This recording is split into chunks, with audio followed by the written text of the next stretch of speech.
appreciate you all. બધાને બેઠા છો મારા ફાધર સિસ્ટર સિવાય તમે બધા કુટુંબ જીવન જીવી રહ્યા છો. You all live a family life and it is tough. It's not easy. તમારું જીવન બહુ સહેલું છે.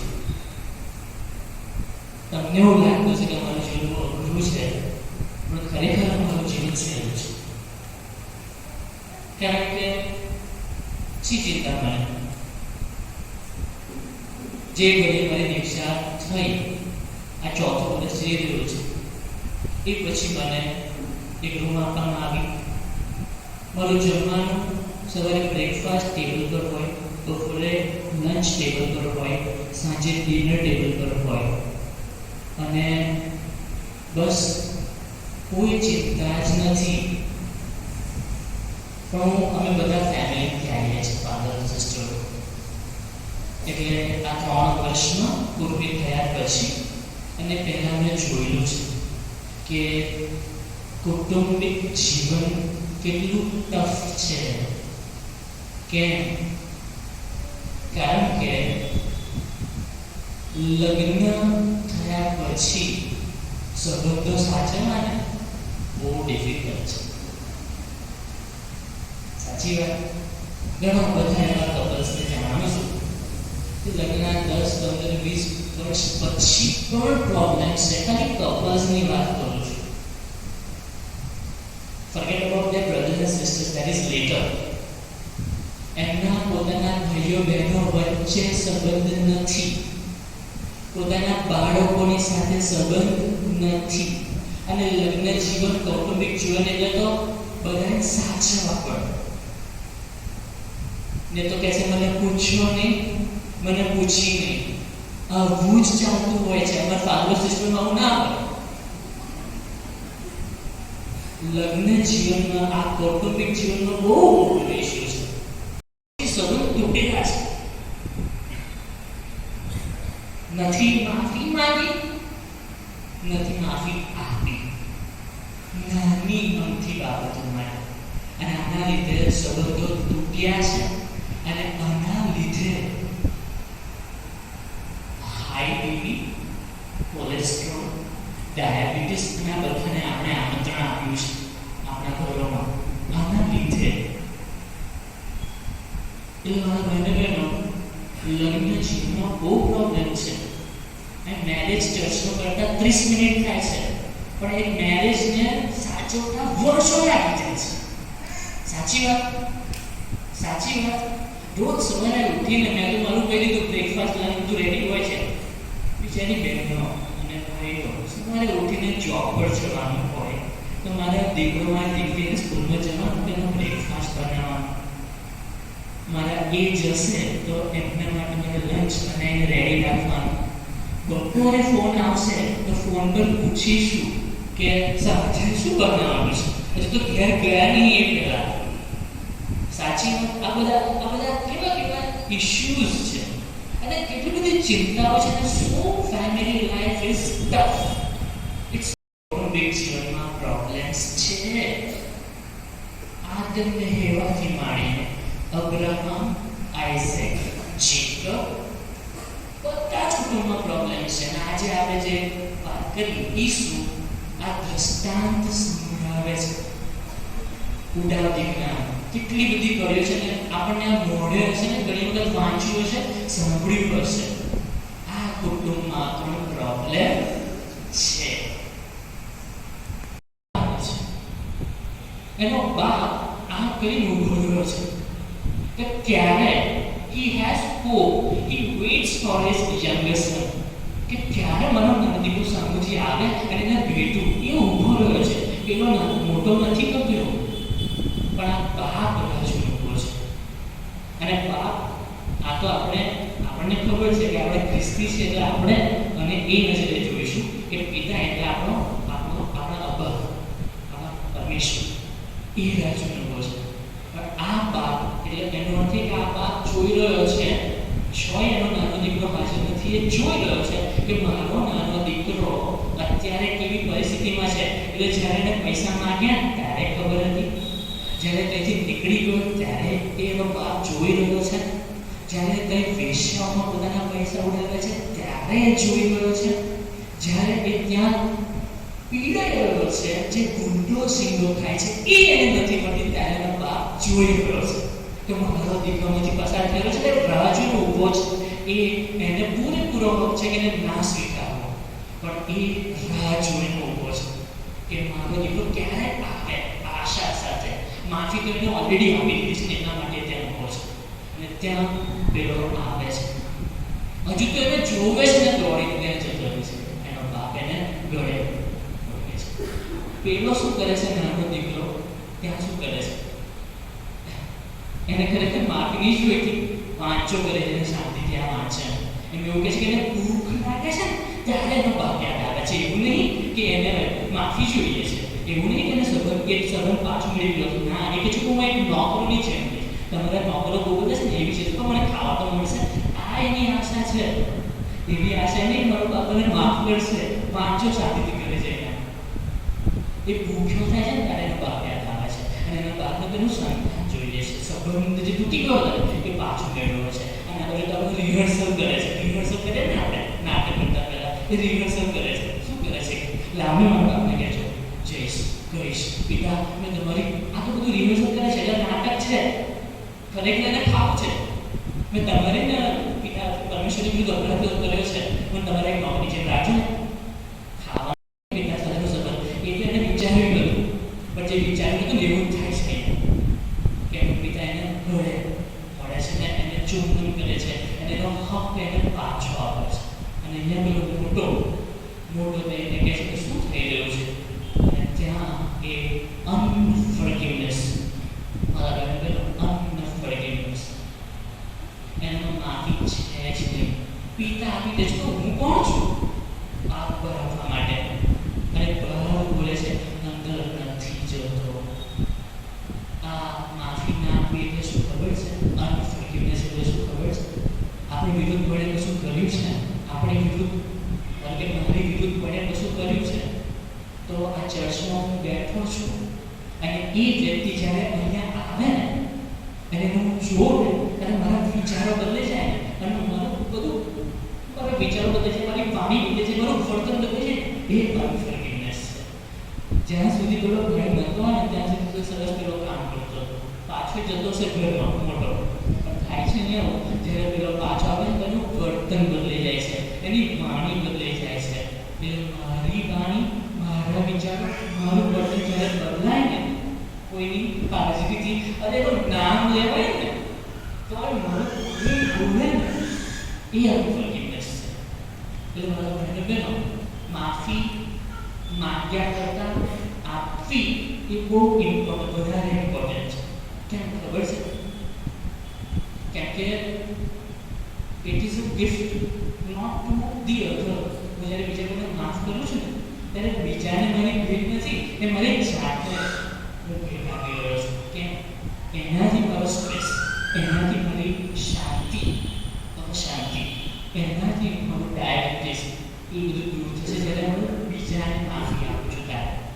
અને નથી આપે ત્યારે આ બધું મેં નોંધ્યું છે, અને અહીંયા આ નથી આવતો અને આપણે નથી આપે. એટલે માટે સરસ કહેવાય છે કે unforgiveness is a poison that I drink but I want the other to die.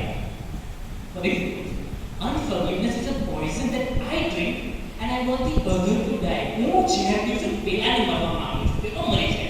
એટલે હું બધી પરિસ્થિતિથી પસાર થઉં છું, બધું રીગું છું હું, અને બીજી વ્યક્તિ મરી જાય, બીજી વ્યક્તિ જેમ મારી રીતે કર્યું છે.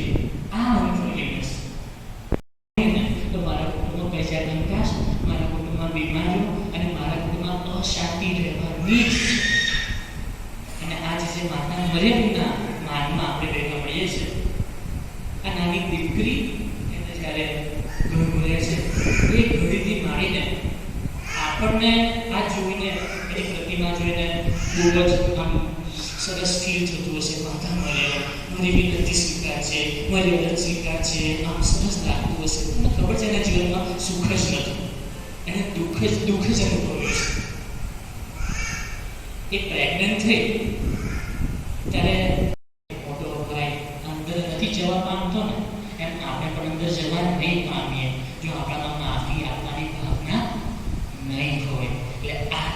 નક્કી કરીએ.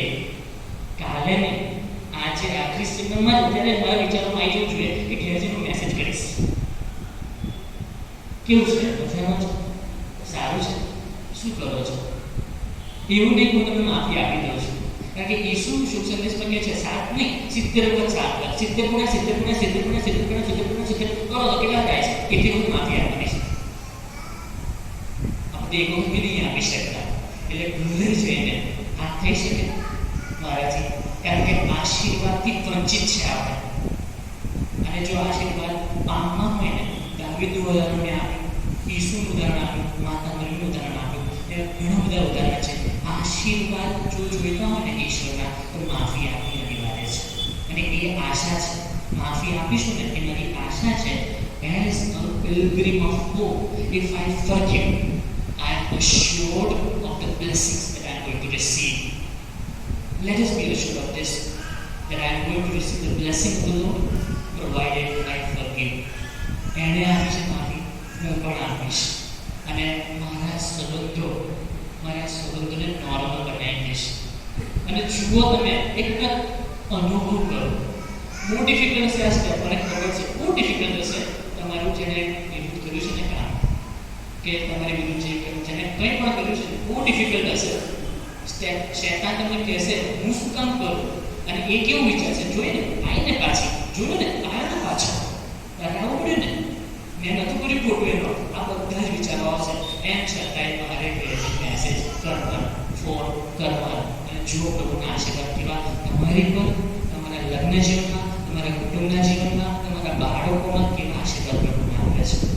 આશીર્વાદની વંચિત ન રહીએ, પણ આશીર્વાદ મેળવીએ, માફી માંગીને અને માફી આપીને.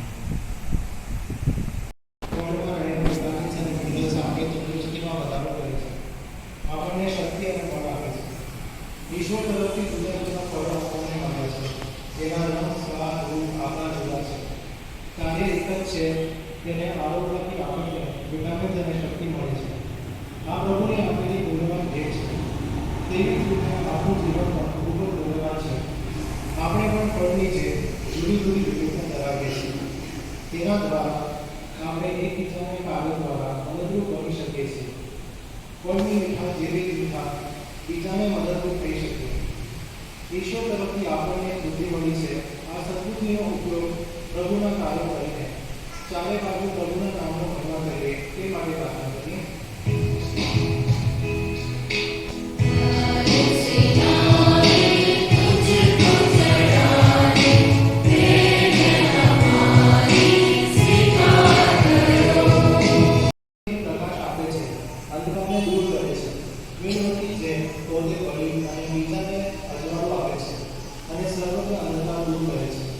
તેવી જ રીતે આપણા મનનો અંધકાર, જેવો કે અજ્ઞાનતાનો અંધકાર, અસત્યનો અંધકાર, અદેખાનો અંધકાર આપણા સર્વના હૃદયમાં સ્થાપિત છે.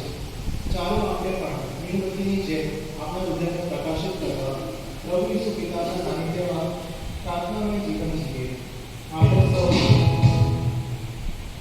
સૌ પ્રભુ ઈસુના પથે ચાલીએ. આપણા જીવનના પ્રકાશ દ્વારા બીજાના જીવનને પ્રકાશિત કરીએ. આપણે સૌ મીણબત્તીની જેમ હોવાઈ જઈએ. આપણે સત્કર્મો કરીને ચારે બાજુ પોતાના કાર્યો દ્વારા બીજાના જીવનમાં મીણબત્તીની જેમ અંધકાર દૂર કરીને પ્રકાશ ફેલાવીએ. એ માટે પ્રભુ ઈસુ પિતાને પ્રાર્થના કરીએ.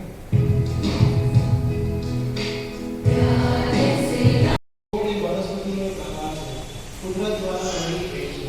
તેનો વિકાસ સૂર્યપ્રકાશ, ખાતર, પાણી દ્વારા ખૂબ જ સારી રીતે ખેડૂત અને માળી તેની સારી માવજતથી કરે છે, જેથી છોડમાંથી શાકભાજી, ફળ, ફૂલ આપણને ઉત્તમનો ઉત્તમ મળે, જેના દ્વારા આપણને સારી તંદુરસ્તી મળે છે.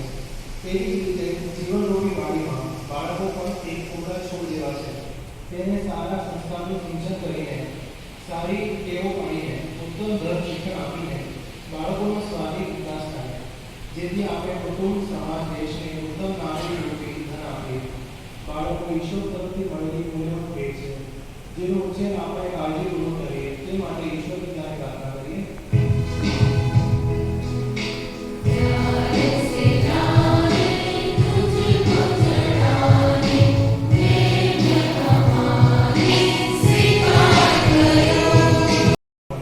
પેન કે પેન્સિલનો ઉપયોગ કરી શકો સાથે જ પડે છે. તેના દ્વારા બાળકોથી લઈને મોટા સુધી અને દરેક વ્યવસાય માટે ઉપયોગ સાથે જ થાય છે. આજના યુગમાં આપણે પણ પ્રભુ ઈસુ સાથે હંમેશા મજબૂત અને પ્રેમની જેમ જોડાયેલા રહેવું જોઈએ. સૌ કોઈ ભક્તિ અને શ્રદ્ધાપૂર્વક પ્રભુ પિતાના સાનિધ્યમાં રહે, હંમેશ જોડાયેલા રહે એ માટે પ્રાર્થના કરીએ. એ જ રીતે દ્રાક્ષ ભેગી થાય અને પીડાય, પછી જ ફૂલનો દ્રાક્ષ બને છે. તેમ સર્વ ધર્મગુરુઓ ભેગા મળીને પ્રભુ ઈસુના જેવા કાર્યો કરીએ અને ઈસુ પિતાના જેવું ક્ષમામાં દયાવાન જીવન જીવીએ અને પ્રેમાળ બનીને ખ્રિસ્તી કાર્ય કરીએ અને સમગ્ર વિશ્વને સાચા ખ્રિસ્તી તરીકે શ્રેષ્ઠ જીવન ઉદાહરણ પૂરી પાડીએ એ માટે પ્રાર્થના કરીએ.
તમારું જતન કરવા તમારી અંદર રહો, તમે દોરવણી આપવા તમારી આગળ રહો, તમારી રક્ષા કરવા તમારી પાછળ રહો, તમને આશીષ આપવા તમારી ઉપર રહો.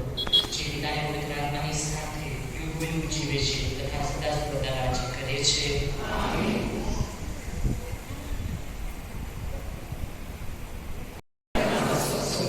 ઈશ્વર પિતા અને પુત્ર અને પવિત્ર આત્માના આશીર્વાદ તમારા સૌ પવિત્રોને સદા સર્વદા તમારી સાથે રહો.